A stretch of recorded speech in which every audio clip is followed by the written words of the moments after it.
Thank you.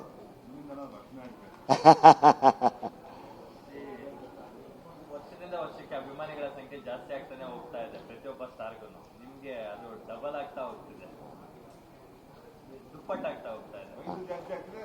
ಅಭಿಮಾನಿಗಳ ಸಂಖ್ಯೆನೇ ಜಾಸ್ತಿ ಆಗ್ತಿದೆ. So usually Nandi links ground ಅಲ್ಲಿ ಅಭಿಮಾನಿಗಳನ್ನ ಕರೆದು ಅಲ್ಲಿ ಒಂದು ದೊಡ್ಡ ಮಟ್ಟಕ್ಕೆ ಬರ್ತ್ಡೇ ಸೆಲೆಬ್ರೇಷನ್ ಮಾಡ್ಕೊಳ್ಳೋದು ಈಗ ಪ್ರತೀತಿ ಆಗಿದೆ ಸ್ಯಾಂಡ್ವುಡ್ ಅಲ್ಲಿ. ಹೌದೌದು. ನೀವು ಕಳೆದ ವರ್ಷದಿಂದ ಇಲ್ಲೇ ಮಾಡ್ಕೋಬೇಕು ಅಂತ ಒಂದು ಯಾಕೆ ಅನಿಸ್ತು?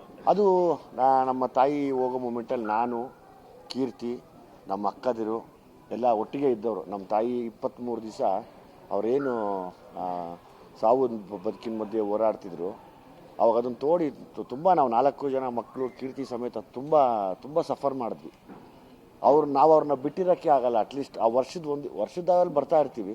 ಬಟ್ ನಾನು ಹುಟ್ಟಿದ ಹಬ್ಬ ಅಂದಾಗ ನಾವೆಲ್ಲ ಸೇರಿ ಇವತ್ತೆಲ್ಲ ಅಲಂಕಾರ ಮಾಡಿದ್ದೆ. ನಮ್ಮ ಅಕ್ಕ, ನನ್ನ ತಂಗಿ, ಇನ್ನೊಬ್ಬ ಅಕ್ಕ ಕೀರ್ತಿ ಎಲ್ಲ ಸೇರಿ ಇನ್ನು ಅಲಂಕಾರ ಅವರು ಶ್ರದ್ಧೆಯಿಂದ ಅಲಂಕಾರ ಮಾಡಿಸಿದ್ರೆ ನಮ್ಮನ್ನು ಬಿಟ್ಟೋಗ್ತಾ ಇಲ್ಲ. ಅದು ಇಲ್ಲಿಗೆ ಹೇಳ್ಕೊಂಬರುತ್ತೆ. ಸೊ ಅಮ್ಮನಿಗೆ ಯಾವಾಗಲೂ ಒಂದು ಆಸೆ ಇತ್ತು, ಯಾವಾಗಲೂ ಹೇಳೋರು ಅವರು, ದೇವ್ರು ನಿಂಗೆ ಒಳ್ಳೇದು ಮಾಡ್ತಾನೆ, ಸುಮ್ಮನೆ ಇರೋ, ಏನಾಗಲ್ಲ, ಗಾಬರಿ ಬೀಳ್ಬೇಡ ಅಂತ.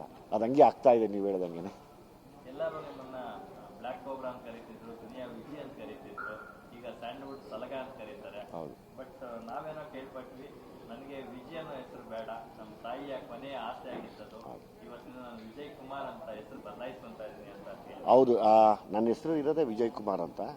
ಸೊ ಹಂಗಾಗಿ ಅಮ್ಮ ಸಾಯೋ ಟೈಮಲ್ಲೂ ಕೂಡ ಹೇಳಿದ್ರು, ಸಾಕಪ್ಪ ಎಲ್ರಿಗೂ ಕೇಳ್ಕೊ, ವಿಜಯ್ ಅಂತ ಹಾಕ್ಬೇಡ ಅನ್ನೋ, ಹಾಕಿದ್ರೆ ವಿಜಯ್ ಅಂತ ಹಾಕಕ್ಕೆ ಕೇಳಿಲ್ಲ, ವಿಜಯ್ ಕುಮಾರ್ ಅಂತ ಫುಲ್ ಹೆಸರು ಇಟ್ಕೊಪ್ಪ, ಯಾಕೋ ಇಲ್ಲಿವರೆಗೂ ತುಂಬ ಕಷ್ಟ ಅನುಭವಿಸ್ಬಿಟ್ಟೆ ಕಣೋ, ಇನ್ಮೇಲಾದರೂ ಚೆನ್ನಾಗಿರುವಂತೆ ಅಂದರು. ಆ ಹೆಸರನ್ನ ನಾನು ವಿಜಯ್ ಕುಮಾರ್ ಅಂತ ಅನೌನ್ಸ್ ಮಾಡಿದೆ.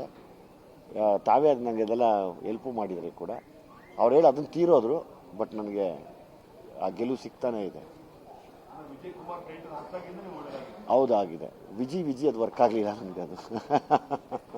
ಸೊ ಹಂಗಾಗಿ ದಯಮಾಡಿ ಎಲ್ಲರೂ ವಿಜಯ್ ಅಥವಾ ವಿಜಯ್ ಕುಮಾರ್ ನಿಮ್ಗೆ ಹೆಂಗೆ ಅನ್ಕೋ, ವಿಜಯ್ ಅವ್ರು ಬಿಟ್ಬಿಟ್ಟು